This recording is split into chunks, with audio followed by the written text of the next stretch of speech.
Hello बच्चों, आज हम लोग अपना improvement in food resources chapter जो है उसके एमसीक्यूज़ करेंगे एग्जाम्पलर बुक से। और थ्योरी आपने पढ़ रखी होगी तो आपको कंटेंट पता होगा चैप्टर का, तो आप आसानी से चीज़ों को समझ पाएंगे, कर पाएंगे सवालों को। पहला सवाल कहा गया, which one is an oil yielding plant among the following. इनमें से कौन ऑयल यील्ड करता है? लिखा है लेंटिल, सनफ्लावर, कॉलीफ्लावर, हिबिस्कस।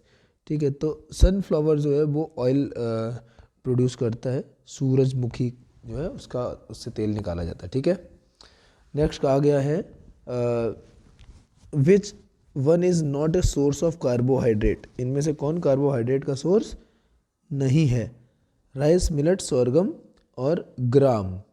तो ग्राम जो है चना, उससे प्रोटीन मिलता है, बाकी ये कार्बोहाइड्रेट देते हैं। ठीक है, तो यहाँ पर जो डी है चना, ग्राम, वो प्रोटीन का सोर्स है, कार्बोहाइड्रेट का नहीं। नेक्स्ट क्वेश्चन कहा गया, find out the wrong statement from the following. White revolution is meant for increase in milk production. ये बात तो ठीक है, व्हाइट रिवोल्यूशन श्वेत क्रांति मिल्क के लिए हुई थी। नेक्स्ट कहा गया, blue revolution is meant for increasing the fish production. ये भी सही है, मछलियों का उत्पादन बढ़ाने के लिए ब्लू रिवोल्यूशन हुआ था। Next, increasing food production without compromising with environmental quality is called sustainable agriculture. ये भी ठीक बात है, तीनों बातें ही सही हैं। गलत चुनना था, गलत एक भी है ही नहीं, तो नन ऑफ दीज, तो डी। नेक्स्ट कहा गया है, to solve the food problem of the country which among the following is necessary. देश में से भोजन की दिक्कत को सॉल्व करने के लिए इनमें से क्या करना जरूरी है? Increase production and storage of food grains, ये ठीक है। Easy access of people to the food grains, लोग आसानी से अनाज तक पहुंच सकें, उपलब्धता हो अनाज की, भी बात ठीक है। People should have money to purchase the grains, लोगों के पास पैसा होना चाहिए ताकि वो अनाज खरीद सके, ये बात ठीक है। अगर ये तीनों चीज़ें होती हैं तो लोगों की जो फूड की जो दिक्कतें हैं वो सॉल्व हो जाएंगी, तो ठीक बात, यहाँ पर चारों बातें सही हैं। चलिए आगे बढ़ते हैं। नेक्स्ट आ गया है, find out the correct sentence. Hybridisation means crossing between genetically dissimilar plant. Correct sentence चुनना है। हाइब्रिडाइजेशन में क्या होता है, हम दो अलग अलग प्रकार के पौधों के बीच जो है क्रॉस ब्रीडिंग कराते हैं। उससे क्या होता है, जो नया जो यंग वन आता है उसमें दोनों के फीचर्स होते हैं। ठीक है, तो इससे जो है हाइब्रिड जो है नया इंडिविजुअल आता है। सेकेंड में कहा गया, cross between two varieties is called as interspecific hybridisation. अगर दो अलग अलग स्पीसीज़ के बीच होता है तब हम उसे इंटर स्पेसिफिक कहते हैं। नेक्स्ट कहा गया, introducing jeans of desired characteristics into A plant gives genetically modified crops. ठीक है, ये बात ठीक है। अगर हम किसी फसल में किसी दूसरी पौधे के जीन्स ट्रांसफ़र कर देते हैं जेनेटिक मैनिपुलेशन के द्वारा, तो डिजायर्ड कैरेक्टरिस्टिक्स फिर उस पौधे में आने लग जाते हैं। नेक्स्ट कहा गया है कि cross between plants of two species is called intervarietal hybridization. दो स्पीसीज के पौधे अलग अलग हैं तो उनके बीच अगर क्रॉस होता है तो इंटर स्पेसिफिक हाइब्रिडाइजेशन कहलाता है। ठीक है, तो खैर यहाँ पर हमें हाइब्रिडाइजेशन के द्वारा दो जेनेटिकली डिसिमिलर प्लांट्स को हम क्रॉस कराते हैं और हाइब्रिडाइजेशन के परिणाम स्वरूप हमें हाइब्रिड जो किस्म का जो जीव है वो मिल जाता है। तो पहला ठीक है और यहाँ तीसरा ठीक है, तो इस हिसाब से फर्स्ट और थर्ड ठीक हो गया, तो हम मार्क कर देंगे यहाँ पर ए ऑप्शन को। ओके, चलिए नेक्स्ट कहा गया है, weeds affect the crop plants by. Weeds जो खरपतवार होते हैं वो पौधों को कैसे अफेक्ट करते हैं? तो कहा गया है, killing of plant in field before they grow.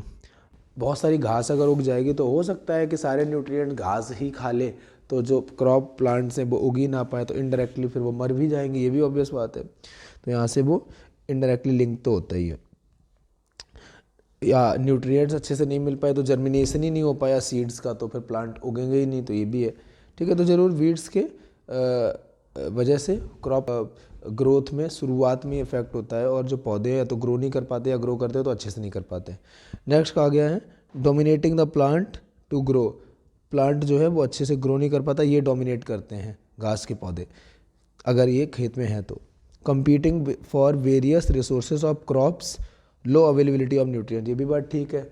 Competition होगी, फसल का पौधा और घास का पौधा अब खेत में ही उगे हुए हैं, तो घास कहेगी हमें भी न्यूट्रिएंट चाहिए, फसल का पौधा कहेगा हमें भी चाहिए, तो कंपटीशन होगी, तो इसमें हमारी फसल को जो सारे न्यूट्रिएंट्स मिलने चाहिए उसमें से काफ़ी हिस्सा घास खा लेगी, तो ये सारी बातें ठीक है फिर। तो यहाँ पर हमें डी मार्क करना होगा। नेक्स्ट क्वेश्चन है, which one of the following species of honey bee is Italian species. कौन सा इटली वाली है, ठीक है। तो इटली वाली इसमें पहले लिखा है Apis dorsata, Apis florea, Apis cerana indica, Apis mellifera, ये इटली की है, ठीक है। तो ये जब आपको चैप्टर पढ़ाया था तो आपको बताया था। एनसीईआरटी में सारी चीज़ें ये दी गई हैं, तो आप उससे दोबारा से पढ़ सकते हैं अगर नोट्स नहीं है आपके पास हमारे, तो अगर आप बाहर से ये वीडियो देख रहे हैं। नेक्स्ट आ गया है find out the correct sentence about manure. Manure को लेकर बताना है। कहा गया है manure contains large quantities of organic matter and small quantity of nutrient. बात तो ठीक है। नेक्स्ट कहा गया है it increases the water holding capacity of soil, ये भी बात ठीक है। फिर कहा गया it helps in draining out of excess of water from clayey soil. अगर क्लेई मिट्टी है और उसमें हमने मैन्योर मिला दी है, ठीक है, तो ये मैन्योर मिलाने से वो मिट्टी जो है, क्लेई मिट्टी जो है, उसमें से एक्सेस वाटर को ये हटा देगी। तो इतना ये अच्छे से नहीं कर पाएगी। नेक्स्ट कहा गया है its excessive use pollutes environment because it is made up of animal excretory waste. तो अगर इसको बहुत ज़्यादा यूज करेंगे तो इससे इन्वायरमेंट पे पॉल्यूशन होगा, ऐसा कहा गया। तो इसमें से हमें करेक्ट चुनना है। तो करेक्ट यहाँ पर जो है वो पहला और दूसरा है, ठीक है। तो यहाँ पर हमें मार्क कौन सा करना होगा, पहला दूसरा कहाँ दिया है, ये बी में दिया गया, ओके। तो ये हो जाएगा, ठीक है। नेक्स्ट कहा गया है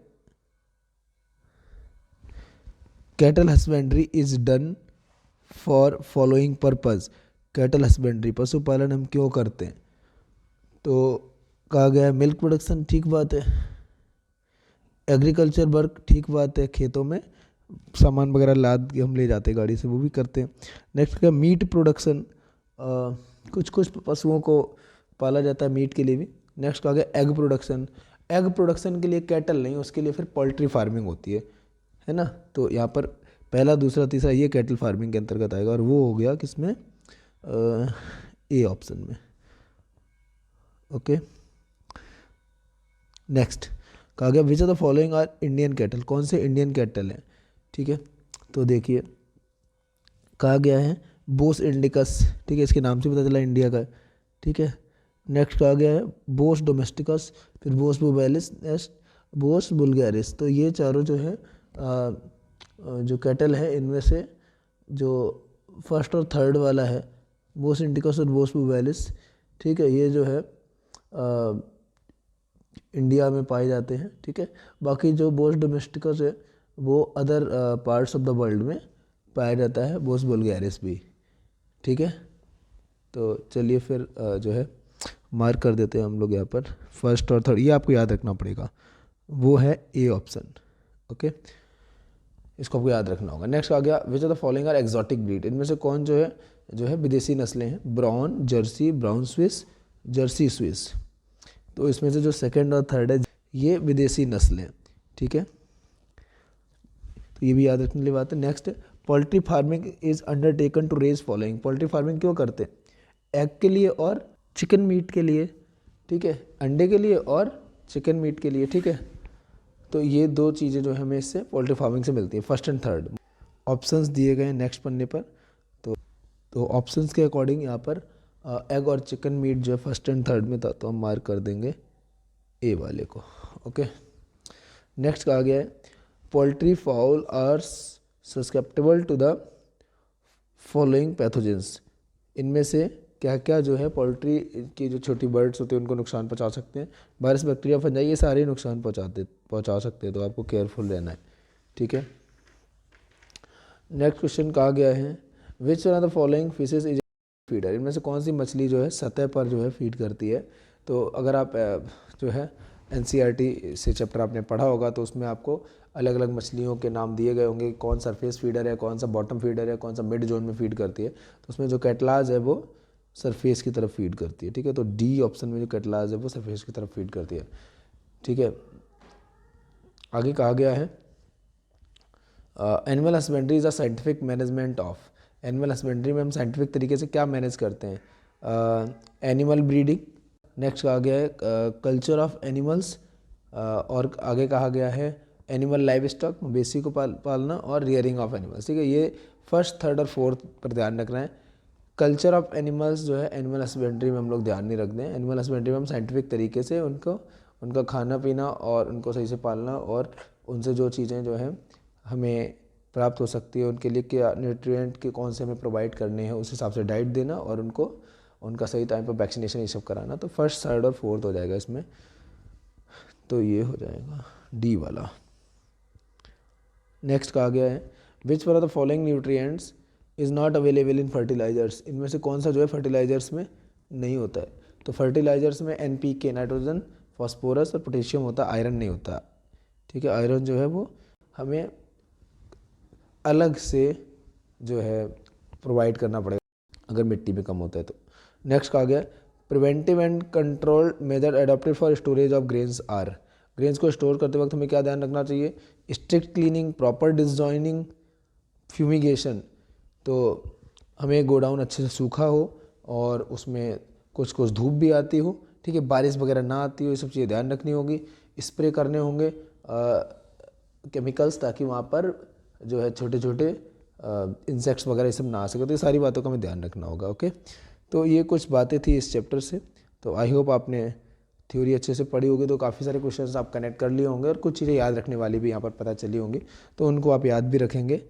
और इस प्रकार इस चैप्टर के जो MCQs हैं वो कंप्लीट हो गए हैं अब। तो चलिए अब ख़त्म करते हैं इस वीडियो को, और सभी लोग जो है सारे जो चैप्टर्स के वीडियो हैं उनको ध्यान से देखें।